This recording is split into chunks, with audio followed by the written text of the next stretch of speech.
আসসালামু আলাইকুম। তৃতীয় শ্রেণীর বিজ্ঞান বই নিয়ে ধারাবাহিকভাবে তোমাদের সাথে আলোচনা করছি। এখন 35 পৃষ্ঠাটি নিয়ে আলোচনা করব। এখানে অনেক কিছু আমাদেরকে দিয়েছে, চলো পারি কিনা দেখি। প্রথমে আগে আমরা ছবিগুলো দেখে নিই। এখানে দেখো পাউরুটি, ভাত, রুটি, আলু এগুলো দেওয়া আছে। এখানে একটা মাছের ছবি দেওয়া আছে। এখানে কিছু তেল জাতীয় জিনিস দেওয়া আছে। এখানে একটি ফলের ছবি দেওয়া আছে। তো এই ছবি চারটা আমরা একটু ভালো করে দেখে নিব। দেখে নেওয়ার পর একে আমাদেরকে বলেছে উপরের ছবি পর্যবেক্ষণ করে নিচের ছকে পুষ্টি উপাদানের নাম লিখি। যেমন খাদ্যের নাম এখানে দিয়েছে, পুষ্টির উপাদানগুলো আমাদেরকে এখানে লিখতে হবে। প্রথমে দিয়েছে রুটি, পরে দিয়েছে মাছ, এরপরে হলো তেল, এরপরে হলো আম।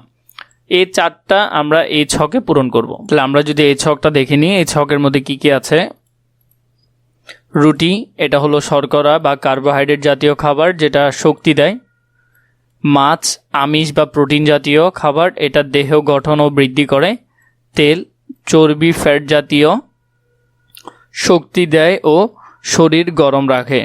আম ভিটামিন ও খনিজ, রোগ প্রতিরোধ করে। তো এইভাবে করে তোমরা এই ছকটা সুন্দর করে এখানে লিখে ফেলতে পারবে। 2 নম্বরে বলেছে উপরের ছবি পর্যবেক্ষণ করে একটি সুষম খাদ্যের তালিকা তৈরি করি।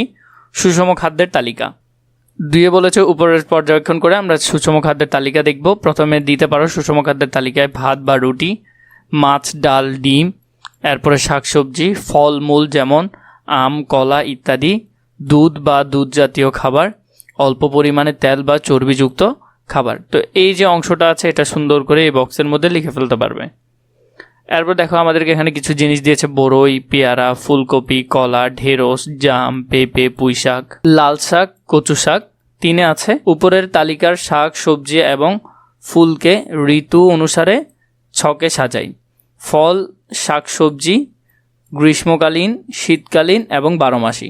তো শাককে আমরা সাজাবো, সবজিকে সাজাবো, ফলকে সাজাবো। এখান থেকে আমরা কোনটা গ্রীষ্মকালীন, কোনটা শীতকালীন, কোনটা 12 মাসিক সেটা আমরা দেখব। তাহলে আমরা এটার আনসারটা যদি দেখি, এখানের মধ্যে তোমরা লিখতে পারবে। যেমন শাক সবজির মধ্যে, ফলের মধ্যে এখানে নাম দেওয়া আছে আম, কলা, শীতকালীনের মধ্যে পেয়ারা, মালটা এবং 12 মাসিকের মধ্যে শস্যের মধ্যে আছে চাল, গম, ভুট্টা। এগুলো জাস্ট তোমরা নিজেরা করতে পারবে, এখানে জাস্ট এমনি দেখিয়ে দেওয়া। যেমন গ্রীষ্মকালীন শাকের মধ্যে গ্রীষ্মকালীন শাক এখানে আছে, কচু শাক কিন্তু 12 মাসিক। তাহলে কচু শাক তুমি এখানে দিবে, শাকের মধ্যে কচু শাক। এরপরে হলো যে লাল শাক গ্রীষ্মকালীন, লাল শাকটা এখানে দিতে পারবে। এরপর দেখো বড়ই শীতকালীন ফল, বড়ই হলো শীতকালীন ফল, তাহলে ফলের জায়গায় শীতকালে এটা হবে। পেঁপে 12 মাসই পাওয়া যায়, তাহলে ফলের মধ্যে এটা এখানে হবে। এটা নিজেরা পূরণ করবে। নিজেরা পূরণ করলে কি হবে, তোমরা ভালো একটা ধারণা পাবে। কলা 12 মাসে হয়, তাহলে কলাও ফলের মধ্যে হবে এখানে। তো এগুলো তোমরা নিজেরা করবে। জাম গ্রীষ্মকালীন ফল, তাহলে গ্রীষ্মকালে হবে। এগুলা এভাবে করে নিজেরা পূরণ করবে। ডাবের পানি, বাড়িতে তৈরি লেবুর শরবত, রাস্তার ধারে বানানো আখের রস, কোমল পানীয়। এগুলোর মধ্যে স্বাস্থ্যকর কোনটা, অস্বাস্থ্যকর কোনটা? ডাবের পানি খুবই স্বাস্থ্যকর, তাহলে ডাবের পানি এখানে লিখবে। বাড়িতে তৈরি লেবুর শরবত, এটাও স্বাস্থ্যকর, তাহলে এখানে লিখবে। রাস্তার ধারে বানানো আখের রস, এটা স্বাস্থ্যকর নয়। কোমল পানীয় মানে তোমরা যে পেপসি, কোকাকোলা এগুলো খাও, এগুলো স্বাস্থ্যকর নয়, তাহলে এটা চাইলে লিখতে পারো। স্বাস্থ্যকর ডাবের পানি, বাড়িতে তৈরি লেবুর রস। এখানে কিন্তু আখের রস যেটা বাইরে সেটা অস্বাস্থ্যকর, সেটা এখানে হবে। ঠিক আছে, এটা একটু তোমরা চেঞ্জ করে নিবে। এরপরে যেটা তোমাদেরকে দিয়েছে চিপস অস্বাস্থ্যকর খাবার। কেন চিপস অস্বাস্থ্যকর খাবার? কারণ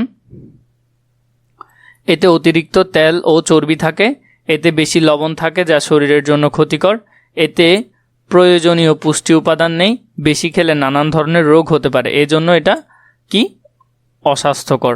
তো এই যে বিষয়টা আছে এটা এখানে ছকে লিখবে।